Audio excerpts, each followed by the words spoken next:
सूत्रधार पर सुनते हैं वेद व्यास की महाभारत।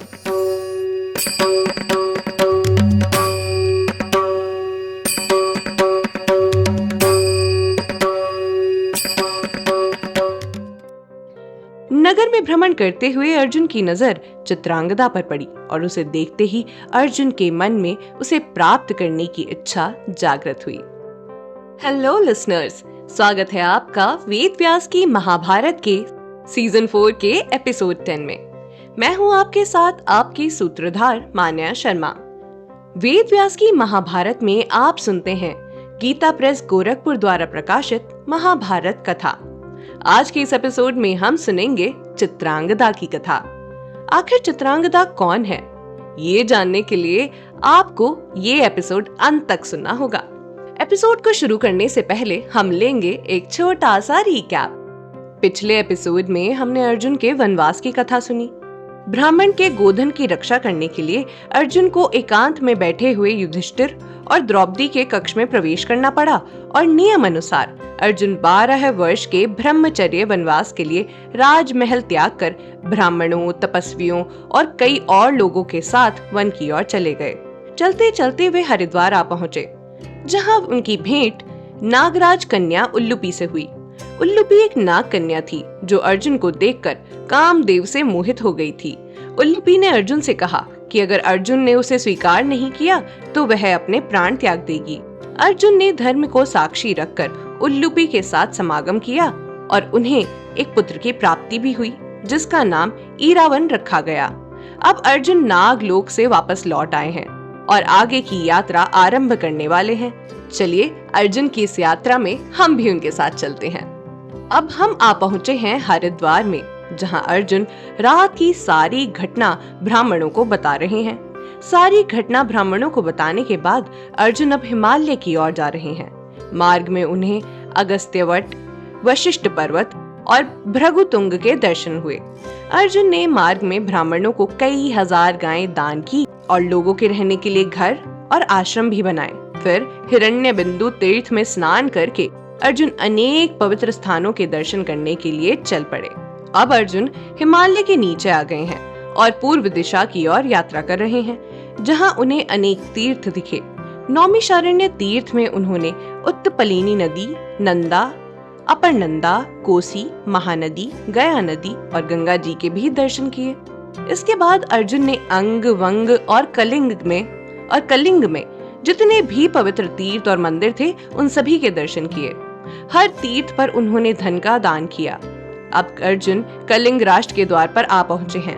अब अर्जुन के साथ जो ब्राह्मण आए थे वे सभी आज्ञा लेकर वहाँ से वापस लौट गए। अर्जुन और उनके सहायक उस स्थान की ओर गए जहाँ समुद्र था।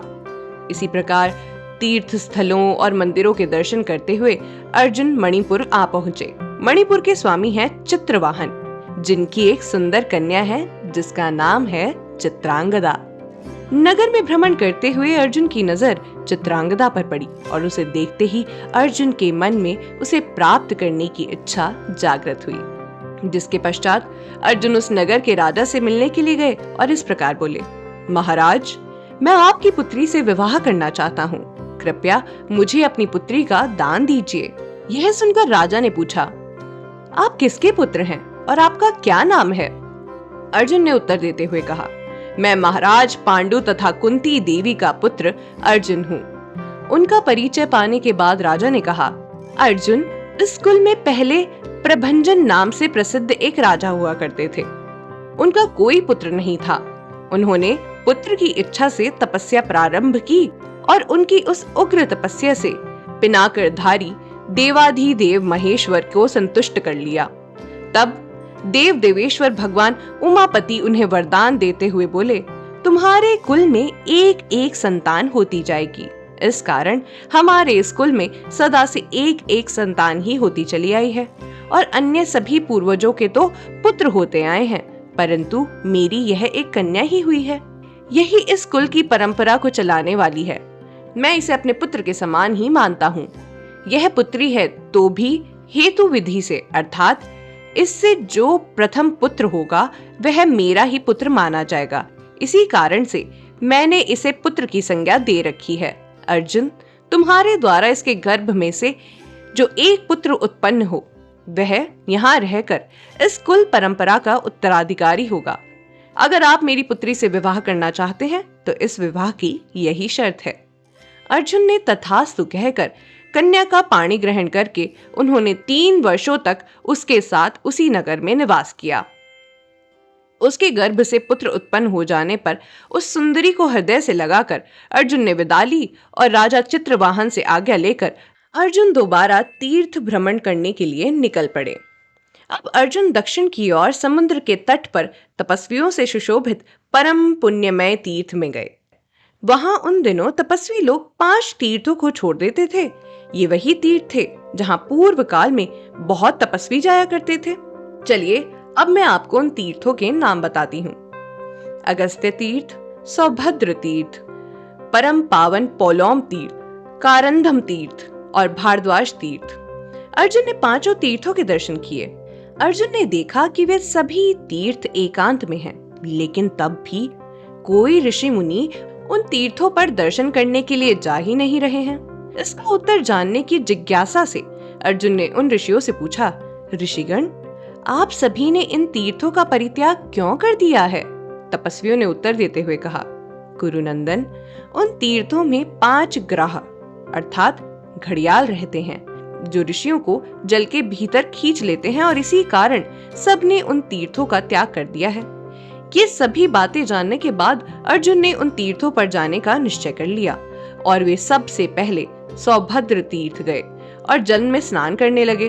अचानक से ही एक ग्रह ने अर्जुन का पैर पकड़ लिया, परंतु बलवानों में श्रेष्ठ अर्जुन उसके काबू में नहीं आ पाए। अर्जुन उछल कूद करते हुए उसे अपने साथ लेते हुए ही पानी से बाहर निकल आए। अर्जुन के जल से बाहर आते ही वह ग्रह आभूषणों से सुशोभित एक सुंदर नारी के रूप में बदल गया। वह स्त्री अपनी अद्भुत कांति से प्रकाशित हो रही थी। यह आश्चर्यचकित दर्शन देखकर अर्जुन बहुत प्रसन्न हुए और उस स्त्री से इस प्रकार बोले, कल्याणी, तुम कौन हो और किस प्रकार तुम ग्रह बन गई थी?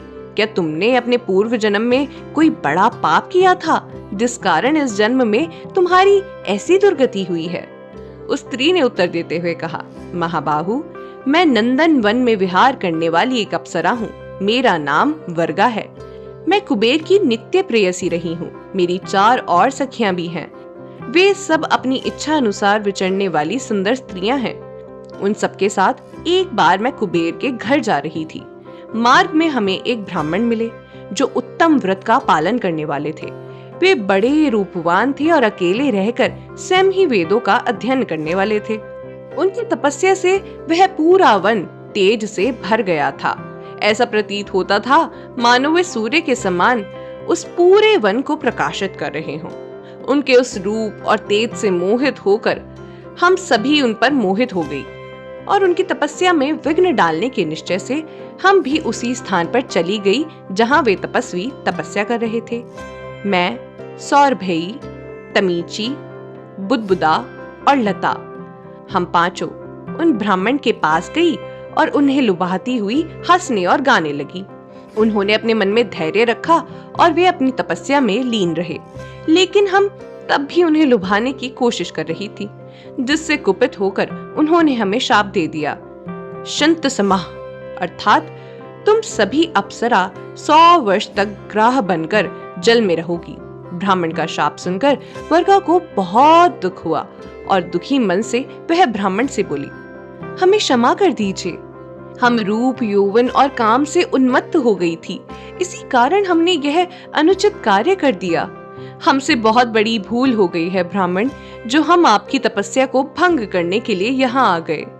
हम पर कृपा कीजिए और हमें क्षमा का दान दीजिए प्रभु। धर्मात्मा पुरुष तो सभी की रक्षा करते हैं। आप भी हमारी रक्षा कीजिए, हम पर दया कीजिए। हमारे अपराध के लिए हमें इतना बड़ा दंड मत दीजिए। उनकी विनती और क्षमा याचना सुनकर ब्राह्मण ने उन पर कृपा करते हुए कहा, 100 और 100 सहस्त्र ये सभी अनंत संख्या के वाचक हैं, परंतु यहाँ मैंने जो शंत समाह कहा था उसका अर्थ है कि तुम लोगों को 100 वर्ष तक ग्रह बनकर रहना होगा, अनंत काल तक नहीं। जब जल में ग्रह बनकर लोगों को पकड़ने वाली तुम अप्सराओं को कोई श्रेष्ठ पुरुष खींचकर बाहर ले आएगा, तब तुम इस शाप से मुक्त हो जाओगी। तुम लोगों का उद्धार हो जाने के बाद वे सभी स्थान पूरे जगत में नारी तीर्थ के नाम से विख्यात होंगे और मनीषी पुरुष भी पवित्र करने वाले पुण्य तीर्थ बन जाएंगे। तब हमने उन ब्राह्मण ऋषि को प्रणाम किया और हम सभी सखियां बड़े दुखी मन से वहां से चली गई। चिंतित थी कि हम किस स्थान पर जाएं और क्या करें, जिससे हमें थोड़े ही समय में वह श्रेष्ठ पुरुष मिल जाए जो दोबारा हमें हमारे इस रूप में ले आएगा। हम लोग 2 घड़ी तक यही सोच विचार कर रहे थे कि तभी हमें नारद मुनि के दर्शन हुए। उनके दर्शन से हमें बड़ा हर्ष हुआ। हमने उन्हें प्रणाम किया और लज्जित होकर हम सब सर झुकाए उनके सामने खड़े हो गए। फिर उन्होंने हमसे हमारे दुख का कारण पूछा और हमने उन्हें सब बात विस्तार से बता दी। सारी बातें सुनने के बाद उन्होंने कहा, दक्षिण समुद्र तट के समीप 5 प्रमुख पूजनीय तीर्थ हैं। तुम सभी वहीं चली जाओ, देर ना करो। वहां जल्द ही पांडु पुत्र अर्जुन का आगमन होने वाला है, वही तुम्हें इस शाप से मुक्त कराएंगे। सारी बातें अर्जुन को विस्तार से बताने के बाद वर्गा ने अर्जुन से कहा, राजन, कृपया करके मेरी उन 4 सखियों को भी इस शाप से मुक्ति दिलाकर उनका भी उद्धार कर दीजिए। तब अर्जुन ने उन सभी अप्सराओं का उद्धार करने की इच्छा से बाकी 4 अप्सराओं को भी शाप से मुक्त करा दिया। इस प्रकार अर्जुन ने उन सभी अप्सराओं को शाप से मुक्त करने के साथ साथ उन सभी तीर्थों का भी शोधन कर दिया।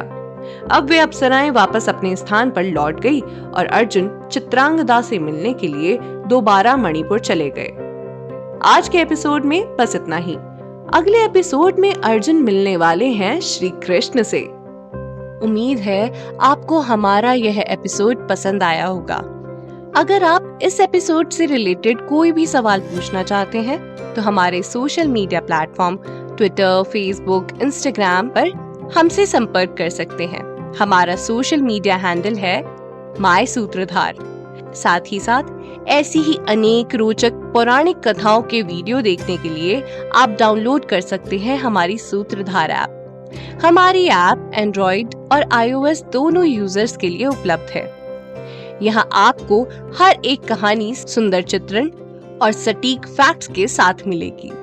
इसके अलावा आप श्री राम कथा, मिनी टेल्स पॉडकास्ट हिंदी और इंग्लिश, नल दमयंती प्रेम कथा हिंदी, इंग्लिश तथा ऐसी ही अनेक कहानियाँ अपने मनपसंद ऑडियो प्लेटफॉर्म पर सुन सकते हैं। लिंक आपको डिस्क्रिप्शन में मिल जाएगा। मैं आपकी सूत्रधार मान्या शर्मा मिलूंगी आपसे अगले एपिसोड में। याद रखिएगा, हम हर सोमवार और शुक्रवार आपसे मिलते रहेंगे।